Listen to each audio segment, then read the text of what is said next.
Father, we thank you that you have yet again, by your grace, mercy, and faithfulness, carried us through another week. And Lord, we thank you for all that we were able to write during our exams and tell back what we've learned. What a blessing it's been, Lord, to see how much each of our children have grown this year and this semester. And we thank you that you are the one by your Spirit, through the help of our teachers and our parents, that helps us to grow. Thank you for being the one that walks beside us, encouraging us, strengthening us, comforting us. So we commit this day to you, Lord, and we pray that your light would shine in and through us to a world that so desperately needed.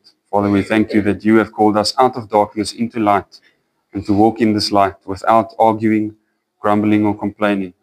May you help us to remain steadfast, even in the things that we find difficult to do, we might not always enjoy doing. May you help us to persevere through these things, because we know that through perseverance, Lord, you produce character.